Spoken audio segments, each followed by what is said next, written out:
टीव्हीवर पाहून लोक गुरु करतात आणि तो जेलात गेला की बोंबलत बसतात. टीव्हीवर पाहून गुरु असतो का? पाणी पिना छान के और गुरु करना पहचान के. एवढी सोपी गोष्ट आहे. 2 तास चांगलं कीर्तन केलं की लगेच संत समजत जाऊ नका. आम्ही कीर्तनकार आहे. संत होणं अवघड गोष्ट आहे. नाही संत पण मिळत या हाती. महाराज म्हणले संत पण काय अशी हातावर मिळणारी गोष्ट आहे का? अजिबात नाही. म्हणून माझी विनंती आहे, संत होण्याच्या भानगडीत पडू नका. संत भेटणं अवघड, ओळखणं अवघड. दोघं नवरा बायको माझ्या दर्शनाला आले. दोघांना 100 रुपये दिले आणि दर्शन घेतलं. नंतर तो माणूस म्हणे महाराज ही माझी मंडळी. मंडळी कळते सगळ्याला? तेवढंच कळतं म्हणा. ही माझी मंडळी आहे म्हणे. म्हणलं चांगली गोष्ट आहे. म्हणे गरोदर आहे. म्हणलं त्याच्यापेक्षा चांगली गोष्ट आहे. सांगा म्हणे हिला काय होईल. म्हणलं मला कळत असतं का हिला काय होईल. म्हणलं नाही सांगावं तर 200 वापस घेते. सांगा हुकलं तर पंचायत, पण केलं धाडस. म्हणलं यांना मुलगा होणार आहे मुलगा. ते माया पुढचं होतं. म्हणजे नाही झाला तर म्हणलं मुलगी नक्की होणार, चिंता करू नका. आता काय सांगावं अशा माणसाला. एवढं मला कळलं असतं मी असा बोंबलत फिरलो असतो का. एका जागेवर बसून धंदा चालू केला. नारळ 200 रुपये पोरग, नारळ 200 रुपये पोरग, नारळ 200 रुपये पोरग. चालू द्या दिवसभर. काय आहे का. महाराज म्हणतात ही अवघड आहे. श्रद्धा असावी, अंधश्रद्धा नसावी. विज्ञान युगात जगत आहात तुम्ही. माझी विनंती आहे, अंधश्रद्धेनं काय घडतं हे 2 दिवसापासून महाराष्ट्र टीव्हीला पाहत आहे. अंधश्रद्धेमुळं एका माणसाला विदेशातलं घर विकावं लागलं. अंधश्रद्धेला बळी पडून एका सुशिक्षित इंजिनियरला एका अनपड भोंदू बाबानं 14 कोटीला गंडा घातला. 14 कोटी. कशाला म्हणतात 14 कोटी. शिकलेल्या माणसं पुन्हा. म्हणून श्रद्धा असावी, अंधश्रद्धा नसावी. माझी पुन्हा एकदा विनंती आहे, माया हो श्रद्धा ठेवा, अंधश्रद्धा ठेवू नका. विठाला विठाला. संत भेटणं अवघड. आपल्या लोकांना सांगायची आवड आहे. आत एखाद्याला सांगा सानप महाराजाच्या पायाला हात लावल्या पोरगोत, पाय तोडून न्याय बसले लोक. सांगायची आवड आहे फक्त आपल्या लोकांना. महाराज म्हणले ही अंधश्रद्धा आहे. या अंधश्रद्धेला आपण बळी पडलं नाही पाहिजे. संत भेटणं अवघड, ओळखणं अवघड. मग एवढं अवघड साधन तुम्ही आम्हाला सांगितलं, आम्हाला देव कसा भेटेल. महाराज म्हणले तरी सुद्धा भेटेल. संत भेटणं ओळखणं अवघड आहे ना, तुम्ही त्या भानगडीत पडू नका. मग तुम्ही काय करा,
पुढे आस बुरेना, पुढे आस बुरेना, मनविता त्यांचे दास, मनविता त्यांचे दास. आपल्याला त्याच्या एवढा उंच नेता येईल, पण गोड कसा करता येईल. त्याला गळा आहे, काहीला नरडा असतं. बरोबर आहे ना. महाराज म्हणले म्हणविता त्यांचे दास, पुढे आस उरे ना. तुम्ही संताचा दास आहे असं म्हणा. आता जसं निवडणुकीच्या टायमाला आपण म्हणणारच आहे. आता आल्या ना जिल्हा परिषद, पंचायत समिती, कोणत्याही पक्षाचा उमेदवार आपल्या घरी येऊ द्या, जरा लक्ष राहू द्या. तुम्हाला सोडू ना मी कुठे. काय म्हणतात माणसं, तुम्हाला सोडू ना मी कुठे. सगळे तेच म्हणतात बरं का. आणि जे दणका द्यायचा ते देतात. म्हणायला काय अडचण आहे? म्हणविता त्यांचे दास. दास्यत्व करणं अवघड आहे, ते हनुमंतरायाने केलं. दास्यत्व निकट हनुमंते पै केले, म्हणून देखिले रामचरण. आज कोणी कोणाचा दास व्हायला तयार नाही. होऊन गेले छत्रपती शिवाजी महाराजांच्या काळात मावळे. त्या मावळ्यांनी स्वराज्यासाठी प्राणाची सुद्धा आहुती दिली. मी सांगू तुम्हाला, आज जर शिवाजी महाराज असते आणि तानाजी जर कोंढाणा किल्ला घ्यायला गेले असते तर लोकांना खालून फोन केले असते तानाजीला, अय तानाजी काय देणार आहे शिवाजी महाराज तुला? हे माघारी इकडं शिजून बसले. बरोबर आहे ना? महाराज होऊन गेले छत्रपती शिवाजी महाराजांच्या काळात मावळे. त्या मावळ्यांनी स्वराज्यासाठी प्राणाची सुद्धा आहुती दिली. मी सांगेल बघा तुम्हाला, अरे 18 पगड जातीतल्या लोकांनी छत्रपतीसाठी मरणाची स्पर्धा करावी, याच्यापेक्षा काय जीवन असावं? 350 वर्षे झाले राजांना. माझं बोलणं लक्षपूर्वक आहे का? 350 वर्षे राजांना जाऊन झाले. आज 350 वर्षानंतर त्या ताकदीचा दुसरा राजा अजून झाला नाही हा, म्हणून नाव छत्रपतीचंच घ्यावं लागतं. तेवढ्या समदृष्टीचा राजा अजून दुसरा झाला नाही हा. आणि एक सांगू तुम्हाला, शिवाजी महाराज गेले तरी लोक त्यांच्या नावावर जगतात. एवढं मोठं व्हावं माणसं, त्यांच्या नावावर जगतात आज लोक. लक्षात ठेवा. महाराज म्हणले ही सोपी गोष्ट आहे का? सोपी गोष्ट नाही. अरे जीवा महालांनी म्हणावं, नावी समाजातल्या जीवा महालांनी म्हणावं, राजे मी गेलो तरी चालेल, पण तुमची गरज आहे. या महाराष्ट्राला, या हिंदुस्थानाला तुमची गरज आहे. मरणाची स्पर्धा करायचे लोक. मी एक सांगू, कुणाचा जन्म आम्हाला काय देऊन गेला सांगता येणार नाही, पण छत्रपती शिवाजी महाराजाचा जन्म आम्हाला स्वराज्य देऊन गेला, हे विसरता कामा नये. हे स्वराज्य जर मिळालं असेल तर ही छत्रपतीची कृपा. बलिदान दिलं तानाजी मालुसरेनं, म्हणून त्या कोंढाणा किल्ल्याचं नाव बदललं आणि सिंहगड झालं. हे दास्यत्वाचं फळ आहे. कोंढाणा किल्ल्याचं नाव बदलून सिंहगड झालं, हे दास्यत्वाचं फळ आहे. अरे हिरोजी इंदलकरांना सांगितलं, राजे माझं काम जर तुम्हाला आवडलं असेल तर मला मोबदला म्हणून फक्त पायरीला माझं नाव द्या. काय काय मावळ्यांना का पगार होती? मावळ्यांना पगार होती? मरणाची स्पर्धा करायची शिवाजी महाराजांसाठी, म्हणून का दास्यत्व पत्कारलं. म्हणविता त्यांचे दास पुढे आस उरेना. आज कोणी कोणाचा दास व्हायला तयार नाही.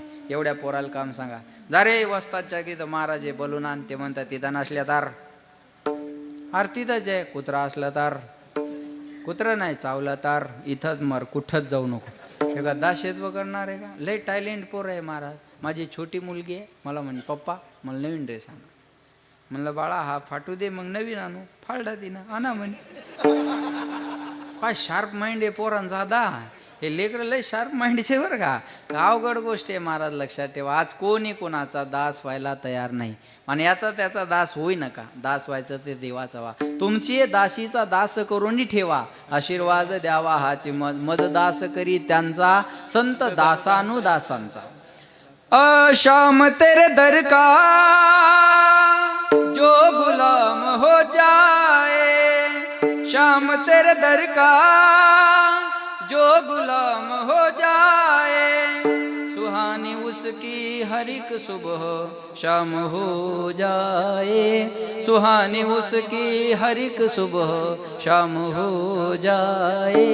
श्याम तेरे दर का जो गुलाम हो जाए, श्याम तेरे दर का जो गुलाम हो जाए, कीमत बनाई आपने लाखों करोड़ की. महाराज म्हणले भगवंताच्या दारातला गुलाम. पती पत्नी पतीचं काय करते हो? पत्नी पतीचं काय करते? दास्यत्वच ना. तुम्ही माझे मालक आणि मी तुमची बोला दासी. आपण मालक म्हणून घेतलं आणि त्यानं दास म्हणून घेतलं, मग पळावं आपल्याला जास्त लागतं का त्यांना? बोला, आपल्याला पळावं लागतं. मालक म्हणलं की त्रास आहे ना. त्या कवीनं एका संसाराचं वर्णन केलं बघा. संसाराला कबशीच्या घराची उपमा दिली. बशी म्हणजे बायको आणि कप म्हणजे नवरा. अरे संसार संसार जसं कप बशीचं घर, बशी बशी आरामशीर, कप हिंडे दारोदार. पाट पुण्याला संध्याकाळी जाणे फळला, उद्या मी करला. बरोबर आहे ना? कप हिंडे बशील काय ताने बशी. चला बोला, कप बशीचं घर पाहिलं ना तुम्ही? असं भिंतीला ठोकलेलं राहायचं बा पहिलं. असे 2 कप्पे राहायचे त्याला, भिंतीला ठोकलेलं. त्याच्यात बशीची व्यवस्था कशी राहते? अशी टेकन देऊन बसलेली आहे. आणि कप कुठं असतो? लटकले आता. ती बशी वरून कपाकडे पाहती, म्हणती कसा लटकवला. आता खेळ जोके, वारा आला का इकडं, वारा आला का तिकडं. मग कपाच्या कमी बेजारी आहे का? पाहुणे आले आणि दूध आणायचं असल्यावर बेजारी बशीची का कपाची? बरं, कप मोठ्या माणसाच्या हातात का लेकराच्या? ते धरून नेतं का बोटात घालून फिरवत नेतं? बोटात घालून फिरवत. बरं, फिरवता फिरवता कप पडला आणि कान तुटला, त्याला सुट्टी आहे का? हिरव्या मिरच्याचा आणि ठेसा घालून घालून खराब झालं की म्हाताऱ्याला थुकाय पुन्हा. कपाचा कमी ताण टेन्शन आहे का? बशी फुटली का उकंड्यावर बशील ताण आहे का? गरम चहा कशात? कपात. आणि थंड झाल्यावर बस. मग चटके कोणाला? बोला आहे कपा हो. चटके कोणाला? कपाला. बशील ताण आहे का? नाही. माळवा आणाय चालले, माळव्याची पिशवी कोणाकडं? कपाकडं. आणि पैशाची ती झोळी, काय म्हणतात त्याला? पर्स. पूर्वी त्या जोग्याकडे राहायच्या झोळ्या, आता त्या जोग्या इंदेल्या सोडून आता त्याची प्रथा बाया चालवायला लागल्या. मला एकदा रस्त्यात परस सापडली हो.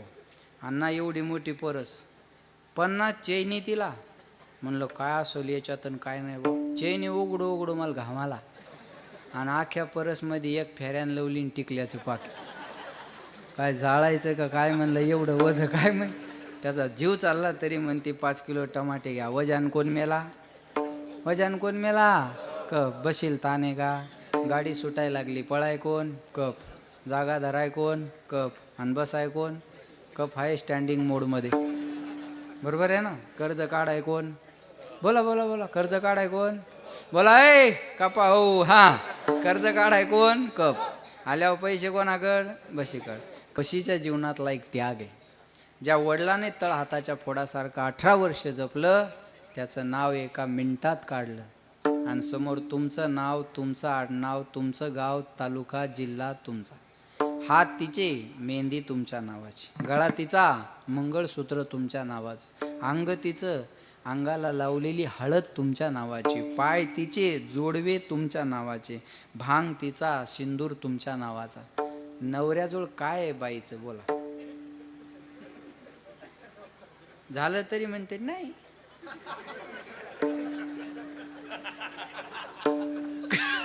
अवघड आहे का नाही सांगा.